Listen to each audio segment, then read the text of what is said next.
I've gone to Florida and Orlando, but I've never really. Oh, you know what? I did go to Disney, but only the Usually you go there to catch COVID and come back. in Florida. Almost every single time you've caught COVID. Welcome to the Opposites Unite podcast, where we discuss real estate and lifestyle topics, break barriers, build connections, and find common ground. Let's unite. Hello, today on the podcast, we are here with my good friend, Mario Jaramillo. Hello. C. Dot. You like my chest I tattoo? like your chest hair there. It's kind of my chest colorful. tattoo. Is Yeah. it your what? It's a chest tattoo. It's your chest tattoo. Yeah. All right. I'm a little bit hairy. Yeah. All right. So today we're going to talk about like Ho ho. a what? Ho ho ho. Ho ho. Oh, the Grinch thing. Yeah. All right. Well, It's holiday season, man. yeah, I know it is. Technically things slow down holiday very season. festive. I know. Well, things have been, kind of tough going into the holiday season. And then I thought I made a mistake during one of our previous podcasts or discussions thinking that, the election results were going to cause almost an instantaneous uproar, and it only did for Bitcoin apparently, but not for the And real the stock estate market. And the stock market, right? But not the real estate market as I thought it would, which, Well, you know what it did do is it made the stock market go crazy. right. People throw their money in the stock market and not into bonds, and bonds are Yeah. what funds mortgages Yeah, and that mortgage makes rates sense. drop. Yeah, and now Bitcoin, and now people that have never contemplated, cryptocurrency before, are now jumping in and seeing what it's like, and then trying to ride that wave. And look, I have friends that are making a grip of money on paper through Bitcoin. Yeah. And my so, buddy showed me his account yesterday night, and it almost doubled. Yeah. So, I mean, again, I'm not one to really play in that market yet, but I'm tempted to as well. Not with Bitcoin. I mean, it's too high now to jump in, right? Yeah. But there's other related, cryptocurrencies that aren't as high yet to see where it goes. My concern is that, it's gone up because of, obviously the excitement, or depending what side you're on, the disgust or whatever it might be of the election. But obviously, Trump's played a huge role in that because of his, commitment or stance, or I wouldn't say commitment because he can fluctuate on stuff, but just the concept of possibly deregulating it or further deregulating it, or using it more as more of a concrete currency in relation to the And dollar. it has affected all the other meme coins, Right. like Doge and XRP. And XRP Right. I had read a long time Also ago. OPP. Was it? It affected OPP. Yeah, you know me. That's a different currency. The college currency. So Matt Gates currency. that case, oh, that's another hot topic. Yeah, right.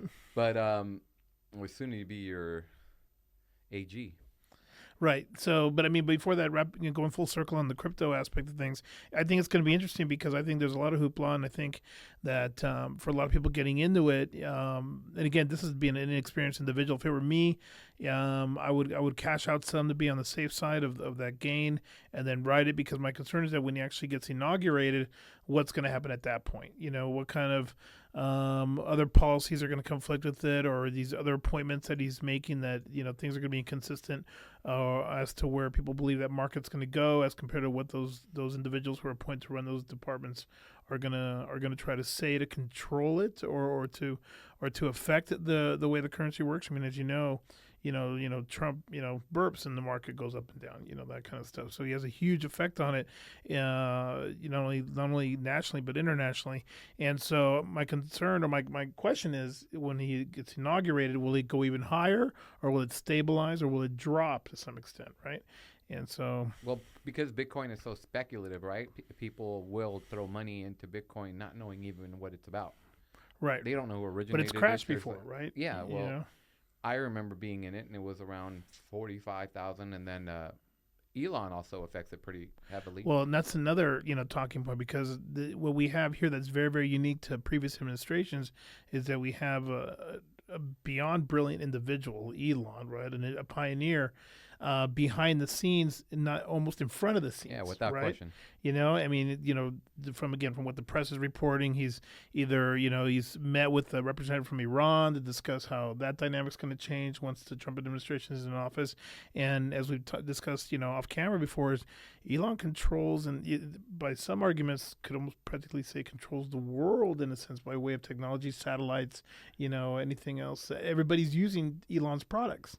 for the most part, to some extent. Well, I know that he was affecting Ukraine with the satellites.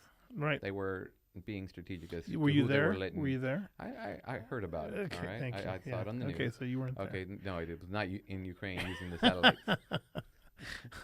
So, but it's an interesting dynamic, right? I don't think since Kissinger, and I'm aging myself, and even then I was too young to remember, but I just remember Kissinger playing such a huge role in the Nixon administration that if we had an individual like Elon, an outsider, play such a huge role, and he hasn't been appointed to anything yet. He might even take a position because of the conflict of interest that'll cause between the government contracts and his companies. But we also know that Trump goes outside the norm, so who knows how they're able to work that out as to for Elon to lock in those government contracts at the same time have a huge influence, on U.S. policy and both nationally and Elon internationally. just builds things so fast and just evolves things like to the next level. Yeah. It's just amazing. I mean, we both have Teslas, right? And we saw, Right. I don't play the stock market, so I, take what I say with a grain of salt, if not less, but it's just, these are just concepts or just ideas that we're talking about here or thoughts. But even with the depreciation of Tesla, I mean, to some extent, has that slowed down? I haven't really looked yet, or if it I has. own a little Tesla, and Yeah, it went up. It went And up, then okay. It actually went up, and the stock market in general went up. Yeah.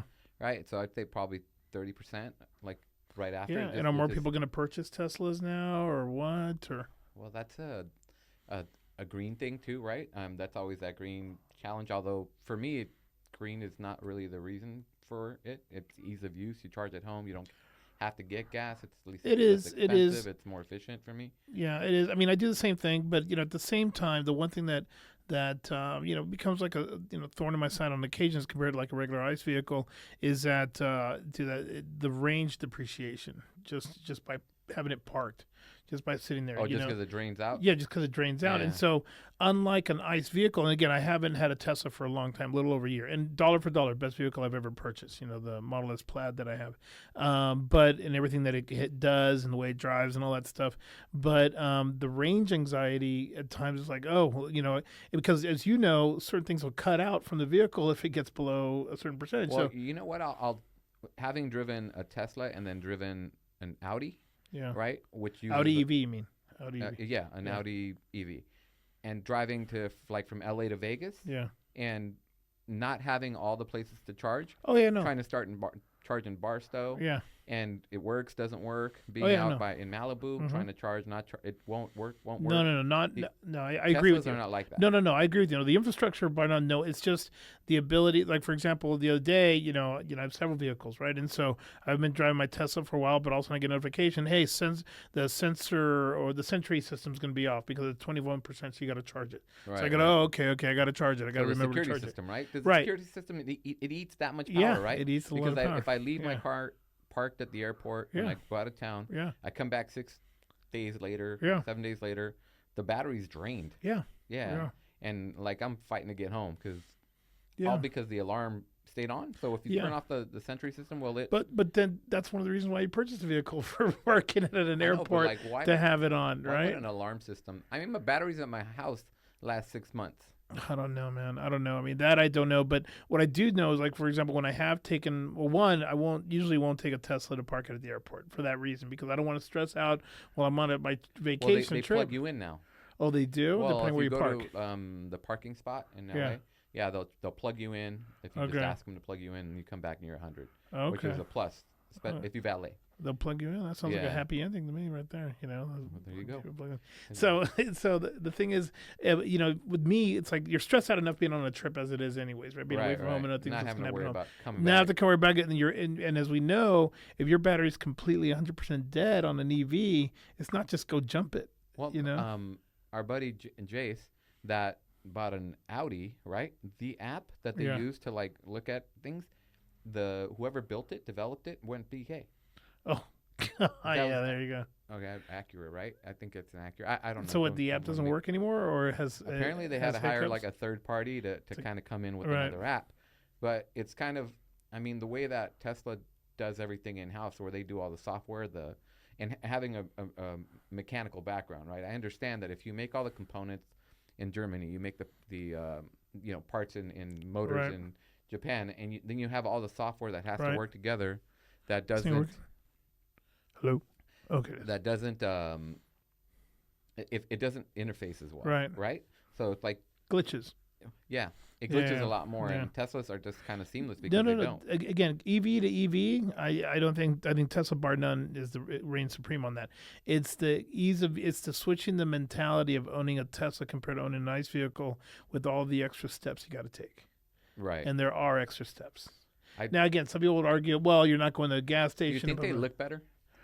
Well, that's why. Yes and no. I mean, that's why I change the colors on mine all the time, Yeah. right? So I think they look very vanilla. I mean, I joke around with my son the other day in the car. I go, look at all the white Teslas, and it literally looks like a fleet of white Teslas because they have such a limited range of colors. Well, because you don't and have to options. pay extra if you get the white.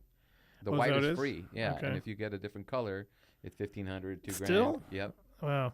Well, not just wrap it. I think now the gray is the free color. Right, and so now as a seeing a result, lot of grays. I've seen a lot of gray, and mine's wrapped satin gray. I'm changing it. Because No. now it looks like you have the free one. Yeah, the free one. It sounds like, and again, You just because of went the wrong my way. personality, as you know, I like to have very very unique A looking color things. in your life? A little bit of No, color? no, a little Grinch? bit.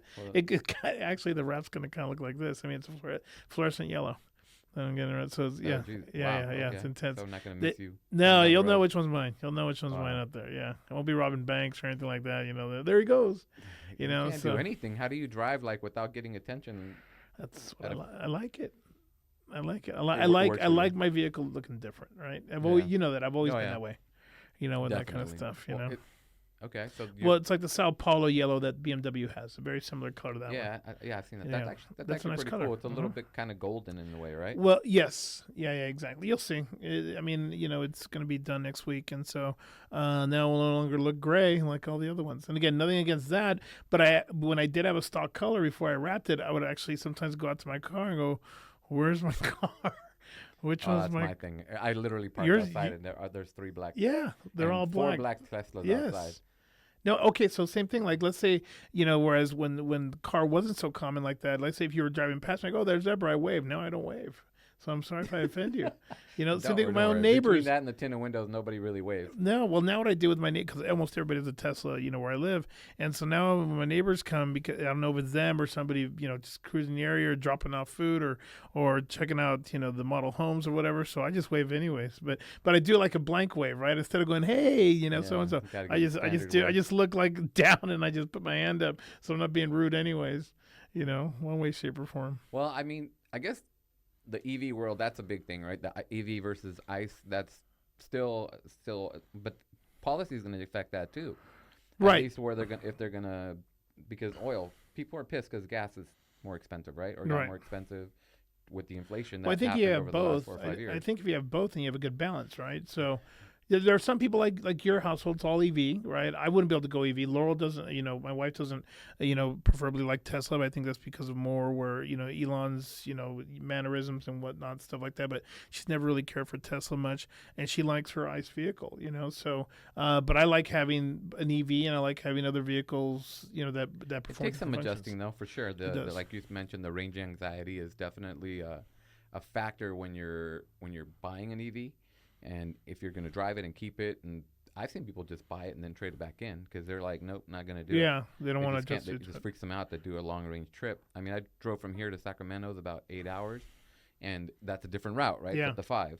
And I pulled in to charge. It said it was going to take 35 minutes, and I come back out, and it was a In third of the way Audi through. or the The Tesla. Audi. Okay. So again, I looked at the the kilowatt things, and it was only charging at a third of the rate, Yeah. which it was maximum supposed to be. Well, and circling back to real estate, the one thing that incentivized me to get an EV and incentivized many of my neighbors as well was that every single house comes with a charger. yeah. And then now I think with new homes, it's required to have solar panels too. So there is a lot of cost savings in that respect. So if you have solar panels, you have battery packs. Yeah. I mean, you should be able to not use any electricity. You're basically creating your own Right. power, holding it in your house, and then Right. you can feed your cars. And the newer EV cars are actually about to start. You can make them do it. I know the Cybertruck does it, where it feeds your house.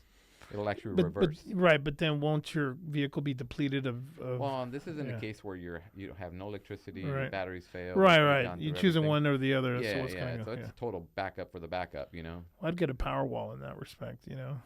Those are cool. Yeah. Yeah. Yeah. If you're able to, right. And so solar panels, power wall. That's the idea. Well, and those are things that I think, and again, tying it back to like what's going to bring in a buyer to a certain home or what have you, whereas right now, as we talked about, it's a buyer's market, but they're pickier and pickier because how are you going to convince people with the interest rates being still high? And that's like 2 years worth of that $500 is like $6,000, right? Right. 500 times 12 a year, so that's $6,000. 2 years, $12,000. We'll put $12,000 in an escrow account, and Right. we'll ask the seller to pay for it. So the seller will put $12,000 in an escrow account. So like realistically, that person's payment is now a full Right. point less Right. than what they were going to pay, and that's Yeah. called a rate buy down. We're doing that all the time now. Okay. And the idea being that, the Fed has said that they're going to lower rates Right. over the next year, right? So, although we've seen rates lower and we haven't seen it influence the market as well as we wanted it to, right? We wanted Right. the rates to be lower than they are, but we haven't. It's been very, very little. Maybe the inauguration will help in that respect, right? But like you said, you point out a very good point earlier, which is if people are buying money into cryptocurrencies or whatever, not in the bond market, and that's not funding mortgages, so to speak, or the reselling of the mortgages in that secondary market, Right. well, then banks are going to be less, Well, or because the hesitant to- government can originate mortgages, right? And they do, but Fannie and Freddie, Right. but there's also the conventional market, which is, the stock market, Right. or money that people that are buying bonds from the bond market. T-bills and stuff, right? Yeah, the treasury, right? So that's a thing that, it gets complicated and to the point where that's about as much as I understand it, right? I'm surprised you understand as much as you huh? stated. I'm surprised you understand as much as you stated. You've come a Well, long. You've come a long way. It's come a long way. Yeah. Well, you kind of get your ass handed to you in a lot of these ways. You have to Right. kind of pick up and see where things are, what's affecting what. Well, you have right? to adjust, right? You have to Yeah. adjust, right? And you learn, Right. right? So, and you have to make people's transactions work. When somebody says like, "Look, Ebra, I just can't afford it." Yeah. You know what I mean? There's that $500 is going to kill me. Yeah. And they're willing to assume that in 2 years the rates are going to be down. Now we never guarantee that they are, right? We can't. Right. It's just you're just the crystal ball thing, and nobody has one. So what we're doing I is actually we're bought one going- at an estate sale the other day. Did you? Crystal ball, yeah. Oh, It's nice, quite cool. okay. So I, Did it tell you to wear that sweater? Now now you know who has one. I have a crystal All ball. right, now whenever I have a question, I'm gonna come see you. Yeah, about I have a that. friend who has a crystal ball. Yeah, Yeah. there we go. So, what was that? You threw me off with that one. With your crystal Sorry. ball. No. But you bring up a good point, which is one thing that's you need to be cognizant of, especially in your industry, as well, mine as well, is a person's budget. As a person's budget, what can they afford and what can they afford month after month after month to be able to pay, as well as still maintain their savings, replenish their savings, that kind of stuff. And you want certainty. You want certainty on it, right? And so, buying down the rate is key. Of course, promises of interest rates dropping is great, but then what's going to happen with those property values? Are they still going to grow? Are they going to still increase the level such where somebody could still refinance it out for, just look, if the stock market's going up, right, people should be able to pull money from the stock market to fund purchases. That's just more liquidity in the market. True. And that's what when we saw inflation go up, right, all of a sudden the cost of everything went straight through the roof. People started spending more money, started Right. tapping out their credit cards, started using their reserves, and now we're at a record high, like credit Yeah. card debt. I'm right? not seeing a lot of bankruptcies though. I mean, as you No, know, because people are kind of floating it. It's they're working. adjusting. Yeah. So, but that being said, it doesn't create that environment where we had, $4+ trillion that were injected into the market, liquid, that just drove everything through the roof, which realistically caused the inflation and then caused the pricing of homes to just skyrocket. Right? Right. We were $200,000 over asking on a $200,000 over asking. $200,000 over What year? asking, and we didn't get it. 22 or 20. Actually, I don't. Wasn't remember anymore. 2020? Wow. It was a property right there in Studio City. It was listed at $1 million. We went up to 1.2 and it sold for 1.3. What did it appraise out at? I never knew. Oh, got it. So we don't get that deep into it. Once you lose, you lose. Yeah, right? yeah, So, right. but you're coming up that much more and you're still getting beat. Yeah. But that goes to Well, show you, right? I but mean, there's before, just a lot people of money also out there. talked about that cash was king. Before, this is interesting. Before, when what I had heard, and again, I don't know if this could be, it could be verified, I'm sure, is that when other economies of scale, a larger scale, were unstable, people were pulling out monies. Foreign nationals were putting out monies out of those economies and putting them into the U.S. market. So what I had heard before was that, when some of the Asian economies were in flux, people were they weren't trusting their banks, they weren't trusting those institutions at that time, so they pulled out some large amounts of money and come here and buy real estate in the U.S., which tends to hold its value to some We extent. see a lot of that, and I've dealt with Chinese buyers, right? Buyers that are from China. Usually, when you mean Chinese buyers, you mean from China, yes. Yes, that's exactly. Just wanted to make sure and be clear. Okay, so they're Chinese nationals. They invest in the U.S. and it's very limited though. They can only, and this may have changed because this was maybe 5 years ago. And what they do is they are only allowed per person to export $50,000. Okay. Right. So if you're allowed to put in $50,000 into the U.S., then you have everybody in your family putting $50,000. Right. I've walked into a mortgage office and there's bank statements because they have to paper trail the whole money. Right. So everything's has to be sourced, and you've got these bank statements that are in, their home country. Yeah. So everything, I can't read them. Right. And but they're there. How do they get verified? That's a good question. I just Right. walked in and I walked right out. I was like, okay, there's a lot going on here. We were trying to get a transaction closed, and but nonetheless, they got it done. It's viable, yeah. Yeah, That's because legit. if you get, you need 300 grand, you get 6 people, and they all put 50 grand in. So wait, 6 people as 5 of them gifts and one's on title, for example, or they all have to be on title if they're. I don't know exactly how that all worked, and that's with RESPA, Real Estate Settlement Procedures Act. There's an act that says that you have to source all the capital. Yeah. Right, and it's a big deal. If you can't, escrow just won't do it. Right. If you can't source it, so sourcing it's a big deal. But what I'm saying is that the currency they were putting their money here. So let me ask you this, because they could. Oops, shit. Oh, sorry, I didn't mean to cut. So let me ask you this: with since you mentioned RESPA, if there's no escrow, then RESPA doesn't matter. So if it's an all cash deal, it doesn't go through escrow. Well, this is the thing with escrow, right? And recording. I don't know exactly where that. Yes and no. Where that rubber hits the road. Right. I get what you're saying. Because escrow could play other roles too, right? Title, making sure that everything else checks off. The non-monetary stuff checks off the boxes, right? They have a lot of things money. for me that are just kind of standard. Right. But whenever you do use another escrow, sometimes they work a little differently, and their expectations are a little different. Right. So it's hard to say which one is. Making sure. Okay. You want to make sure. Make sure that when I move the mic, you can still hear me. Okay. I think so. Yep. So yeah, I mean that's a very complicated thing of currency. But what I'm getting at is that the money wants to be in the U.S. or currencies extra, like the yen, right? Right. That's not Chinese. That's Japanese, right? Japanese yen. We saw but it is a volatile currency. But what's the Chinese one? currency? I do not know. We could, okay, we're gonna have to Google that. Yeah. But I feel like I've known, and if you said it, I'd be like, oh yeah, but no, I can't think of it. Anyways, the point is they do push their currency into the U.S. because historically we've been 4% across the board, even through all the dips. 4% meaning what? Peaks and valleys of everything on appreciation on 4% real estate increase, right? Right. You can bank on 4%. Right. You might not be able to pull it out now because it's down. Yeah. I mean, not right. Like, you know what I mean? But so we have consistency to some extent for investment purposes. If you're looking at it from the long term, right? Right. You don't want to buy it when it's down. You don't want to buy it 2009, 10. But you come back up and all of a sudden you see 16, 17, 20% years that recapture those losses. Right. So in terms of sustainability, and you think about these other economies where, people had to bring money in wheelbarrows to be able to buy bread, like that kind of a, extreme, then we've been the ones to do that.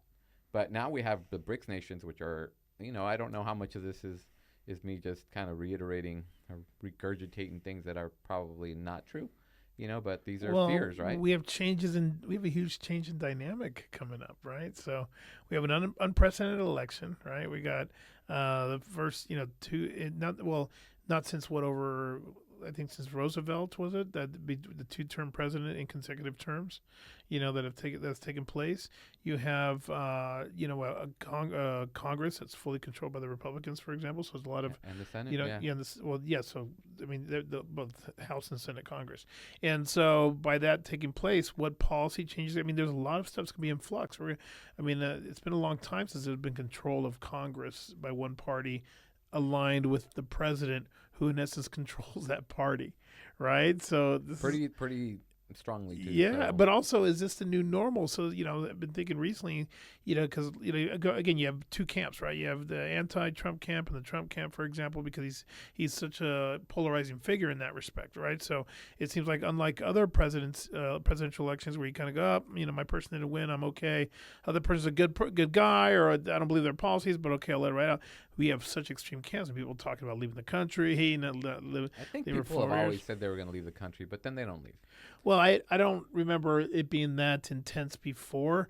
My biggest concern is for people that are at risk of being deported, for example, or being targeted by way of the rhetoric that's taking place, to get elected. And so you still hear that now. And so what's going to happen there? What's going to happen to that one individual who's been, working, like crazy to provide for their family? And, the one hiccup is they're not, they're an illegal alien. And are they now walking on eggshells now, concerned that they're going to get deported for any particular reason? Are they going to hesitate to call for emergency services for their kid that might be sick or whatever, or take their kid to the hospital because they're afraid that once they give their name at the hospital, they're going to be targeted? That's a big demographic, right? Of our I know people force. now, even before this election, I know people now that are illegal, and let's say there's a soccer game that's across counties or whatever, and they won't travel to their kid's soccer game because they're afraid that something happens, they get pulled over or whatever, and they're law-abiding, not citizens, they're law-abiding individuals, but they're concerned that once somebody determines that they're not here legally, that all of a sudden it's going to turn into this, it's going to snowball into something, and they're going to wind up somewhere. Yeah. And you don't know where that's going to go, right? Because the idea of, I believe that, like, if criminals and people, bad people should be, that's what I'm not completely opposed to that, but the people that are going to get caught up in that are not bad people, but they are not also legal, right? So how do you differentiate? But what do you call now? How do you filter that without destroying people's lives? Well, and also let's say, who are we to define what's a bad person? Okay, so let's say we use a general term of convicted of a crime. Okay, well, what's the level of the crime? Is it what level of a crime considers that person bad enough to get deported, where they're leaving their family, they're the sole provider for their family and their kids or whatever because they made one mistake or whatever, or in their youth. Let's say there's been recidivism, or there's been remorse. They've changed as an individual, but because they have this history of that one unresolved issue, now that upends everything that they've changed themselves into as a better person, right? And that's going to be, they were saying 20. Who do we have to decide that? Matt Gaetz? That's a very complicated subject, right? With regard to like how you, and that's what I'm getting at. How do you filter that? Right. And where do you create the measures that, that you're especially when it's unprecedented. Right, it's unprecedented. I mean, is it similar to which again is a time before we were around? Or is it similar to the concentration camps back in World War II? But back then, I think again, I've been refreshed my recollection on it. But was that just because if you have a Japanese surname, you're going to the concentration camp, or of Japanese descent? What was that parameter? And families were broken up and put in the camps. So what's it going to be like now? What are those parameters going to be? I don't think we're going to have camps here. Maybe holding areas where before the deportation proceedings take place, and ability to appeal the deportation, or is it immediate deportation and appeal it in your home country? And then for many, I don't think they're very clear on it yet. There's only talk, and I think there was a very negative immigrant sentiment during the elections, right? A lot of people were very polarized, anti-immigration, right, and anti-illegal immigration more specifically. So there was a lot of that negativity coming around in that space, and I'm sure people that are illegal, right, are hiding, like you're saying. No, it's an. I mean, again, hopefully they could develop parameters because, like you said, there are people. I think it's a privilege to be in this country, right? Yeah, You know, absolutely. and to be part of the laws that we provide individuals or what have you. And so I think you should be able to comply with those laws, and there are consequences if you don't. But I don't think it's a one size fits all, and I think that a lot of factors need to be taken into the equation.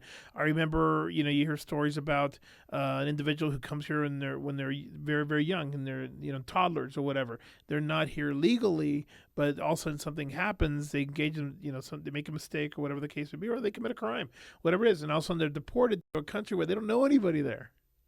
Or you talking about like the dreamers, where they're like these kids that are, I mean, the dreamers are under 10, right? Right. If you were brought to the U.S. under 10 and you're illegal, then that protects you. Yeah, so let's say that's gone, right?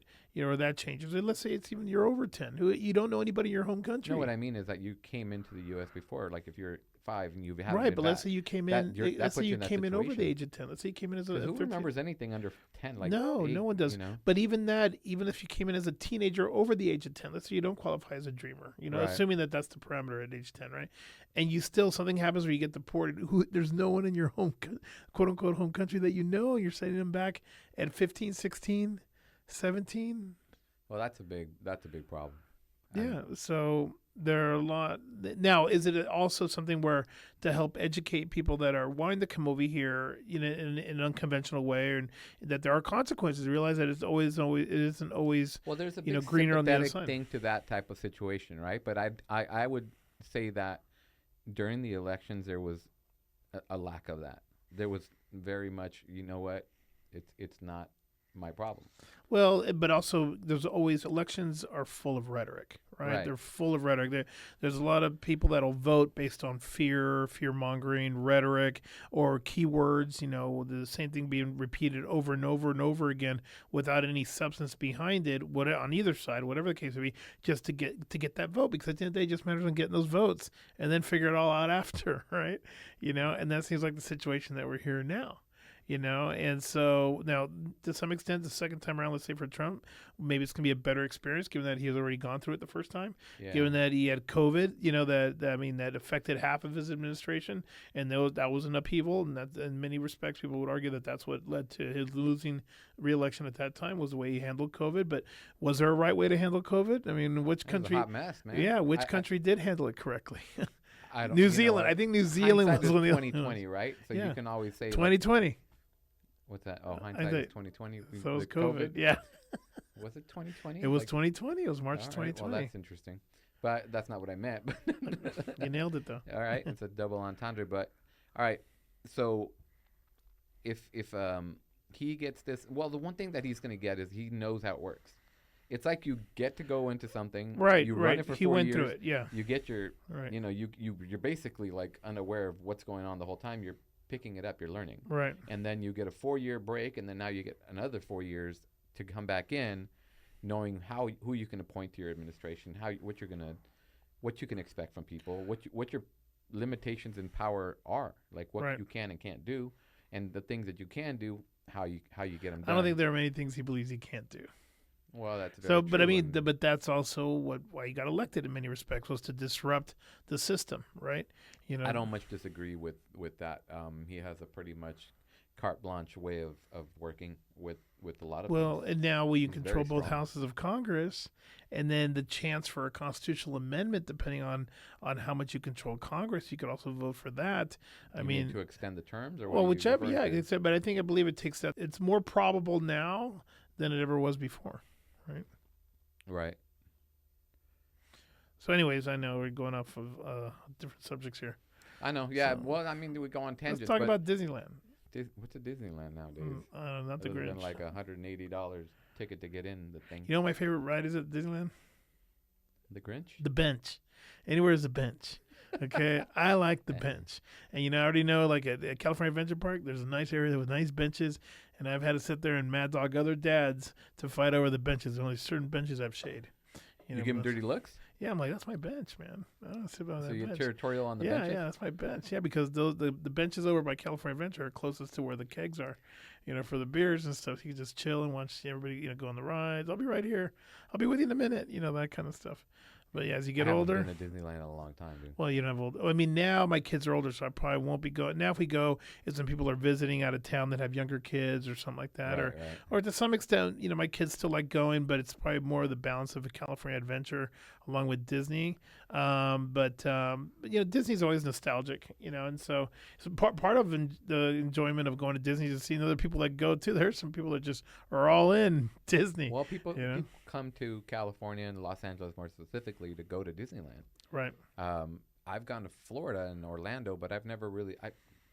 Oh, you know what? I did go to Disney, but only the Usually you go there to catch COVID and come back. 'Cause in Florida. Almost every single time you've caught COVID. Oh, I've been to Florida probably. You know, 5 I don't know. times. I don't know. Where are you going to those all inclusive resorts or something where No, I've never been. you to engage in nefarious behavior that you end up coming back with COVID and No, God knows what man, else? just bad luck. All right. I actually, Carrie got COVID once, and I didn't get COVID. That was one time when I went to The other time you got COVID. Was it out there? Every time I go to Florida, I go, he's in Florida. He's gonna have COVID when he comes back. COVID. Well, I don't recall any of that. All right. So Sorry. You know what? No, COVID twice. Once was in December. The other one was in. well, now it's like the flu for the most part for most people, right? Right. I mean, There's still the population that's at risk with catching it, but what's that? The medicine. Pavlovid. Pavlovid. Yeah. Yeah, I took that. Yeah, And that you took it as a suppository. It wasn't supposed to be taken like that. easy. You know, Easy. No suppositories, man. But like I did take it, and it has like a very metallic taste, but it worked. It gets rid of it faster, right? Like Yeah. in 3-5 days. Most or whatever. meds aren't prescribed for their taste, but Well, this isn't a you can't get it's not a cherry flavor. mission. It's not NyQuil. Did you go to a Michelin star pharmacy or something? Maybe. So all right. So what we were talking about? What were we talking I about? don't Now know. that we were went to Disneyland. Yeah, we and went all over for the a place. second. How does Disney affect real estate values? Well, I mean, in Florida maybe. They had a lot of problems, and doesn't Disney have a lot of problems in Florida, like political problems? Yeah, that I don't know. Wouldn't be able to speak on stuff like that. I mean, over here, there's expansion into Anaheim. There's more of area of an Anaheim that they had before. I know that they recently got that approved.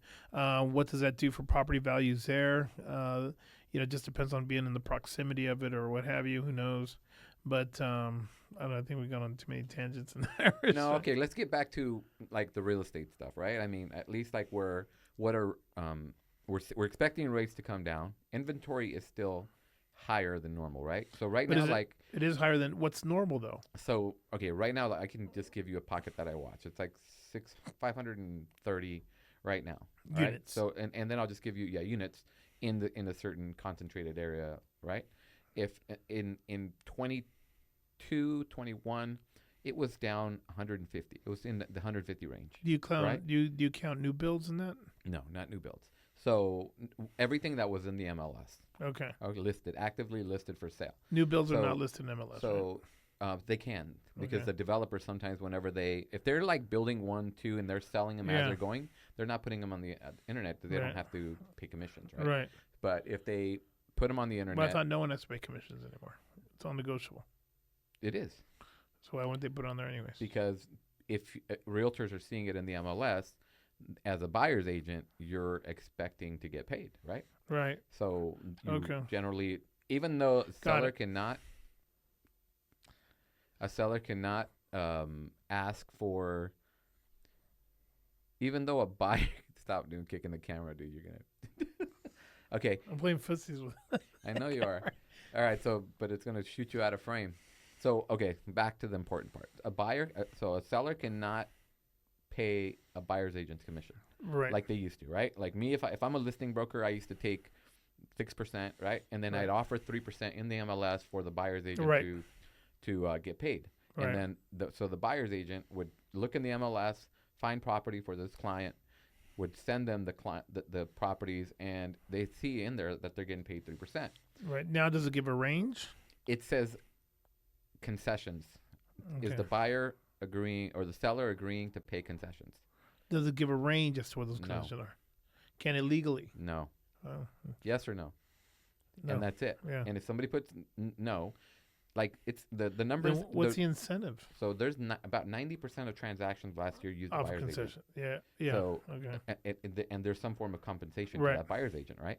So if you're going to eliminate 90% of your buyer pool because you're not incentivizing their agent to get paid, basically, then that's that could be. Well, so the flip side of it, if you're a listing agent, you're not going to take that listing. Like if you know that your client's going to go, yeah, we're not going to offer concessions. It lowers. If you don't offer the concessions, and I mean, it would make sense if you have a pocket listing. Like, okay, look, I'll do this short-term listing. You say you have somebody interested. You want me to do all the paperwork. You want me to do all the formalities, whatever, and you don't want to offer concessions because you're going to sell it to your neighbor or whoever, yada yada. We're going to work out an in-house deal on this. What I'm going to get paid to do all the transactional work. Okay, great, but that's going to be a short-term listing agreement because if that deal falls through. We got to go back to offering concessions, or else I'm not going to get anybody looking at this property. Well, I mean, you can even draw it in the contracts that let me try it this way for some time and then not. But this is the thing: if you're not having as many eyeballs on something, you're basically lowering the buyer pool, right? So, and the more people you can expose something to, the more likely you are to get somebody that's going to buy it at a higher price. So, and if you can pit people at each other in a sense, right, and create some type of a competition, you're going to drive price. So would you also say for the seller to be very careful of hiring an agent who doesn't recommend concessions because maybe that agent's going to try to pocket list that property or eventually say, look, nobody's biting on it. I'll buy it from you at X amount of dollars. Well, I mean, that's a pretty far-fetched concept, and it's almost to the borderline of unethical. Right. So I see it a lot in my practice. I see a lot where, not agents per se, but I see straw man deals, that kind of stuff where, hey, I'm going to lock, it looks like, I could do a lot to this property, no escrow, we're going to cash deal, whatever. And they're not a cash buyer. They're holding it. They lock in a price. And then they're searching for that buyer to come in to resell you mean it. like wholesalers? Right. And they don't put a single dollar down. So, and they don't, and then they flip it. Basically, they flip it while in escrow. They flip the paper. Right. They don't flip the property. They put it under contract, then they flip the contract, and they make 10, 20, 30. Right, but when they flip the contract, they open it up to other parties to come look at it. In essence, are they practicing real estate without a license? If they're not licensed. That's a legal question. I would ask you that. No, it's debatable. Right. It's debatable. Because what happens is there is a very big buyer pool now of investors that network. Similarly to the way we network in the MLS to get buyers, right?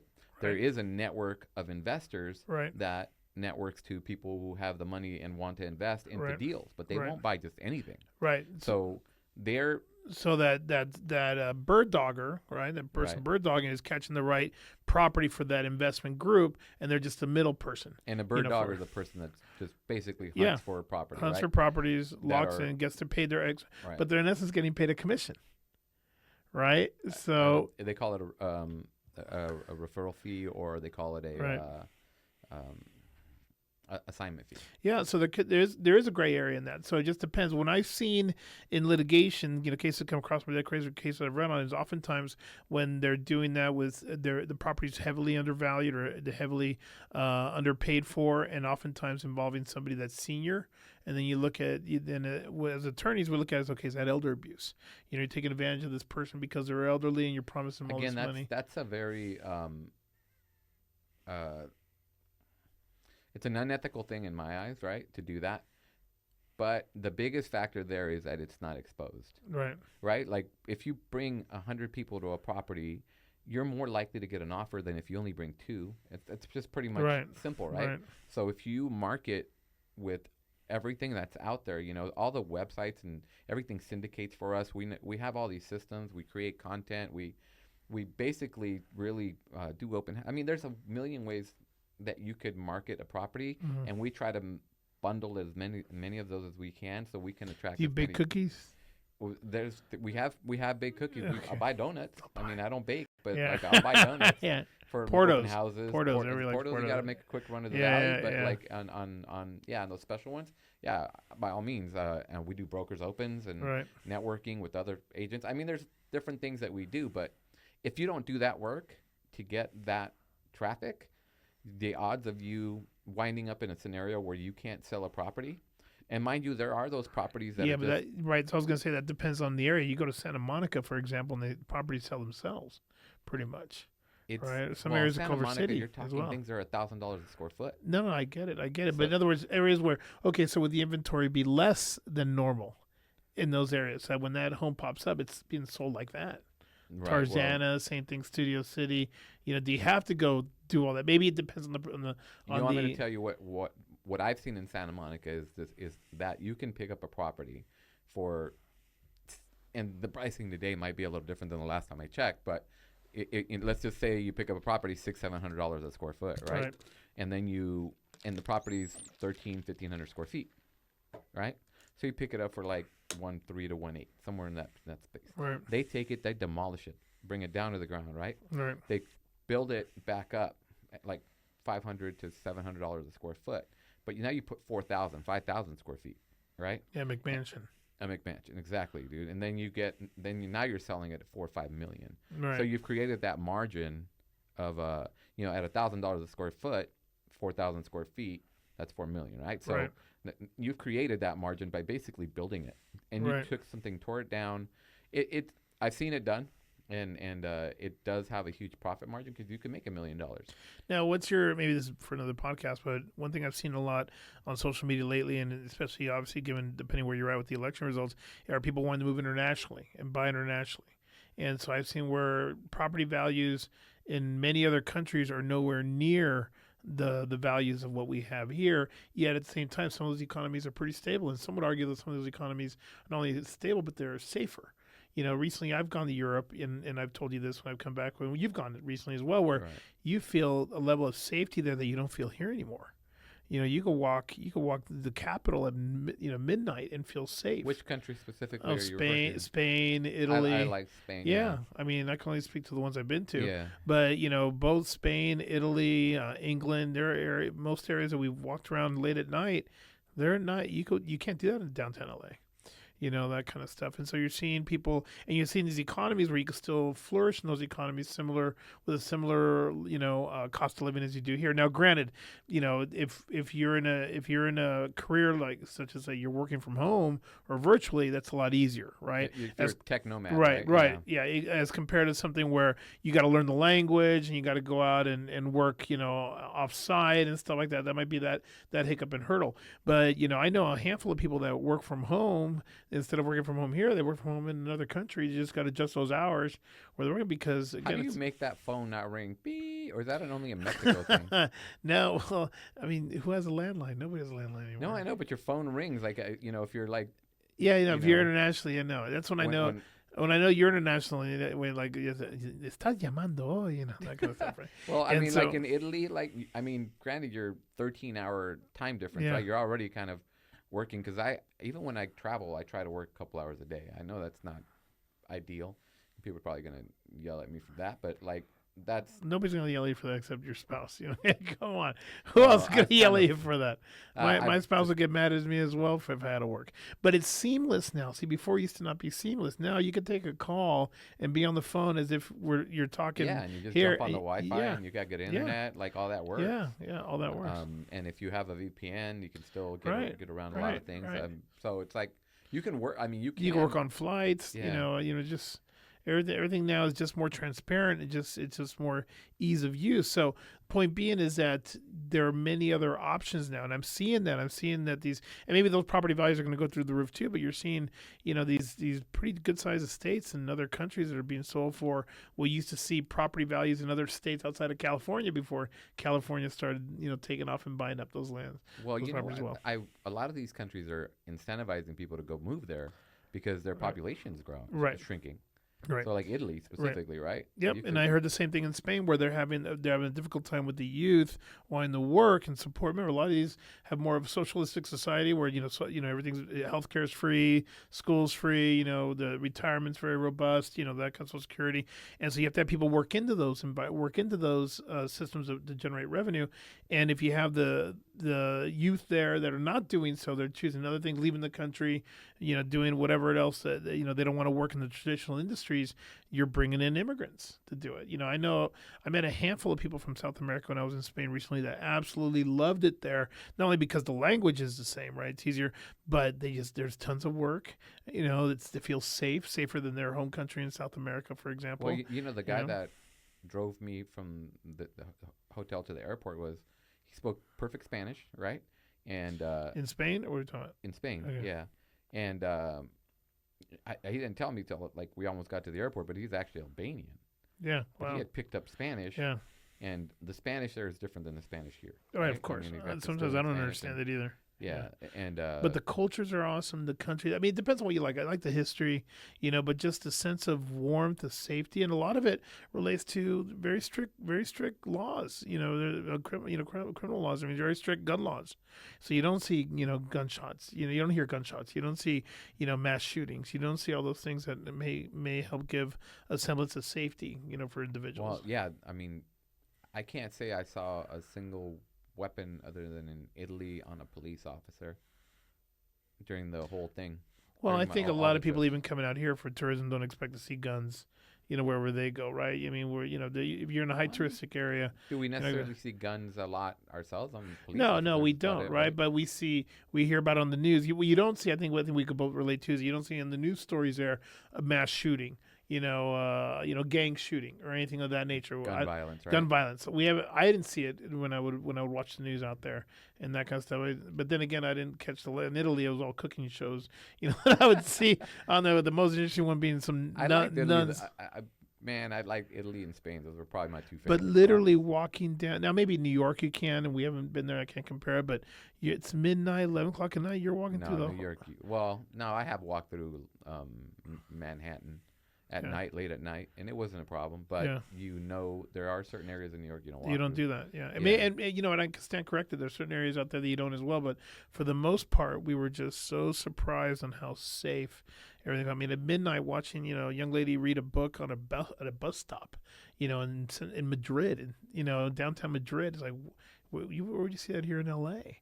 Without being concerned for her safety, that kind of stuff. So in downtown, I'm trying LA. to think of like even around here, right? I mean, I think we live in a pretty No, yeah, I think safe so area, too. right? But I But, mean, like- who wants to test it, right? not that. Not, Yeah. yeah. Not, And nobody wants can't- to test it with their kids or anything like right, that, right? So anyway, the point being with real estate is that it seems like it's because we live in this evolving society where, again, for many of us, you could work from home, you could work, virtually, part time, in office, out of the office. You have other options. Instead of staying in the current market out here. And maybe, I think that would play a minor role, but maybe that plays a role to some extent. It's like, look, why am I going to spend all this money here if I work from home and I can live anywhere? And why not? And I'm young. Let's say I'm old, but I'm saying I'm young and a first time home buyer. And why not I test another country and see? Yeah, you can probably pay half the price Yeah. and get twice as much. Right, or even test another. Remember what happened when you and I had a conversation when when COVID first hit and all these property values were going through the roof and people were working from home all the time. How many people were moving to Antelope Valley, for example, where the properties were a lot less expensive, similar homes here, but at a 2/3 the price or what have you. But since they're working from home, they're like, I want this estate instead of working in a smaller home in L.A. and Yeah, West but now L.A. you're like in the house. You can't go to work. You can't go to the office, so you're stuck working at home. Right. Your spouse and there's kids, dogs, everybody's in a tight space. And now right. kids aren't going to school. No, So agreed. And that so, was a big and deal. now everything changed. Well, now we're back to normalcy, quote unquote. So, now it's about services. Like, okay, so you lived in that beautiful house in an area that normally you wouldn't live in, but because you work from home, you were in your home all the time. Well, now you got to go out and go to the supermarket. Do you feel safe going to the supermarket? Where you live. And I'm not pointing out towards Antelope Valley. It could be anywhere that you're choosing a lesser valued home that sometimes correlates to resources not being there Well, or being very. More specifically, like you've mentioned the Antelope Valley, but traditionally, the further out you go into, like outskirts of LA, right? Prices tend to drop, Yeah. and you have less amenities. Well, and you have clients, Resources. Acton, Agua Dulce. You want larger house.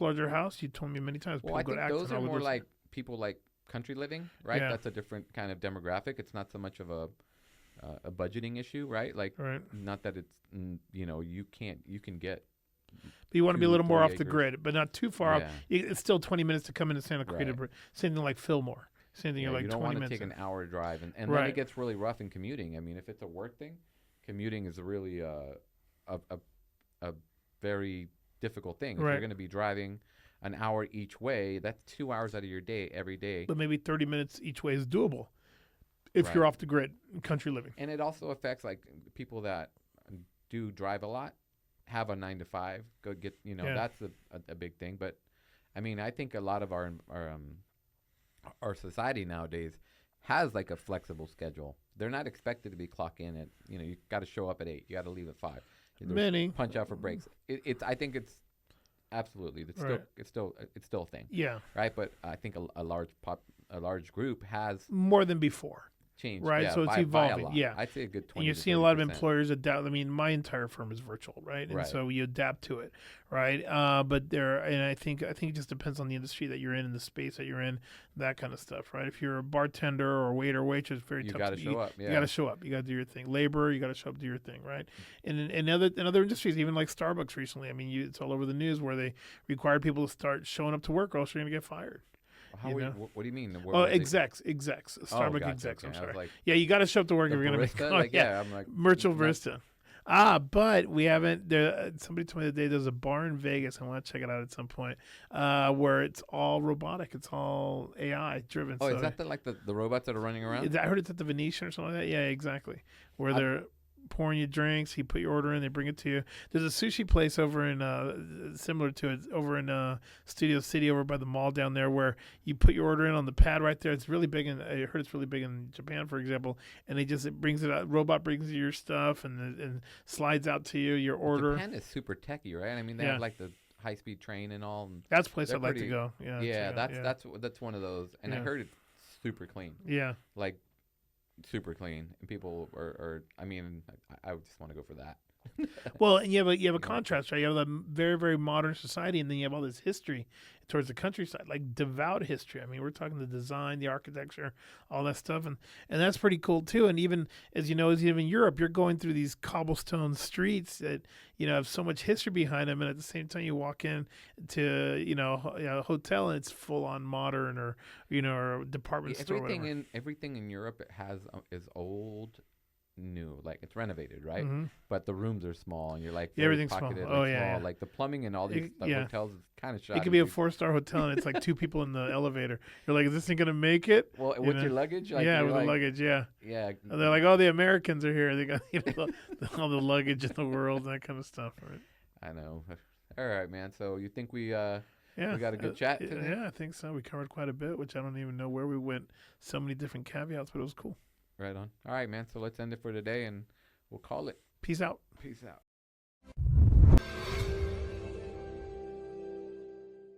Thanks for tuning into the Opposites Unite podcast. If you enjoyed today's episode, please like, share, and subscribe to our channel. Don't forget to leave a comment for a chance to get a shout out in our next video. See you next time.